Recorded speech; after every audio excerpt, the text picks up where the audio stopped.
I got the tires off, got the truck somewhat set up on some blocks and jack stands. Now we can get the axle out. All right, got all the nuts off for the U-bolts. Everything's set up. Let's see if this will actually work. Okay, it's down. Have to knock those U-bolts off. Oh. Well, I'll go ahead and grab the old pry bar and a hammer. See if I can't get in here. Pry this thing up. Oh, not even need the pry bar.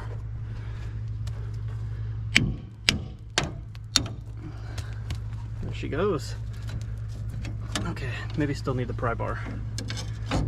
A lot of dirt packed in there.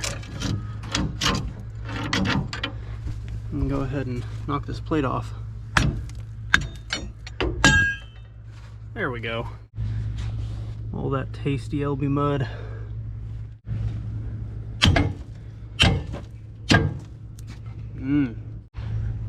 All right, let's see if it'll come down now. Oh. Okay, there it is. Now I gotta get it out of here. I have to drag it out. Luckily this axle I don't believe is too heavy. I've never had it out before. So let's go ahead and do that. Well, got it this far, but it sucks not having concrete. But time to throw all this stuff over in the old garbage / scrap pile.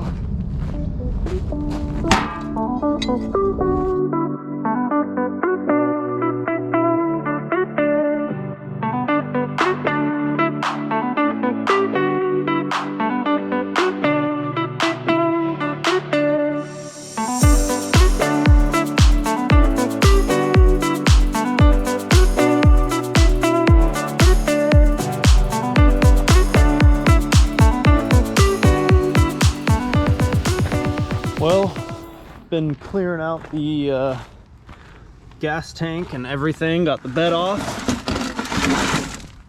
just in preparation to get everything else done. It makes it easier. Clearing up a bunch of room up here. I'm gonna end up putting a fuel cell on the bed.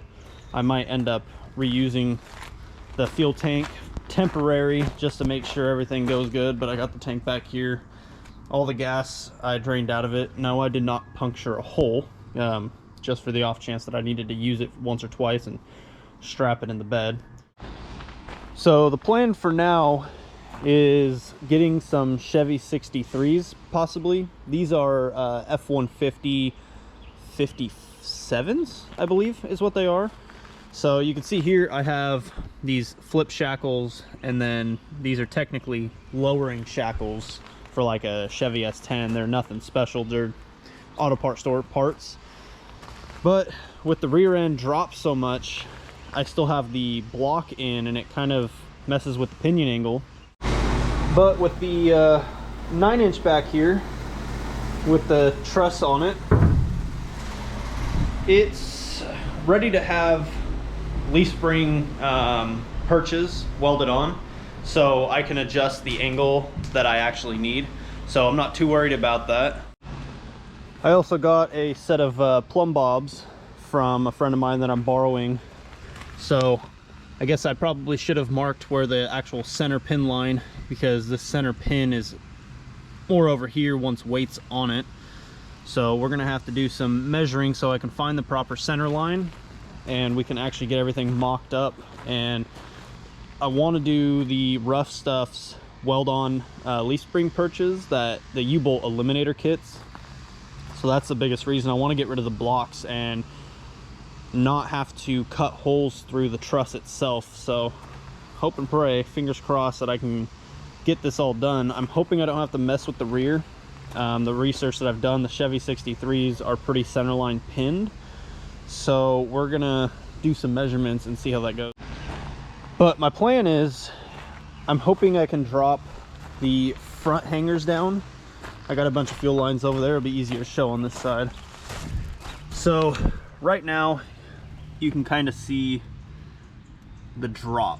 You know, it's a pretty significant drop. The factory location in the rear from this point, the factory location used to be about right here. So I mean, that's a pretty sizable drop, but I want to get rid of the, I believe it's a 3-inch block. I want to get rid of it. So what I'm hoping I can do is take this mount off and drop this and get an outrigger and drop this mount down here. I know it's going to be a little bit more low-hanging fruit to get caught on, but I'm going to see if I can build a skid or a ramp up off of the frame as well. So that's what I'm hoping, and I'm hoping I can get a set of Chevy 63s to mock up and test fit before I go out and actually buy some, is my plan anyways.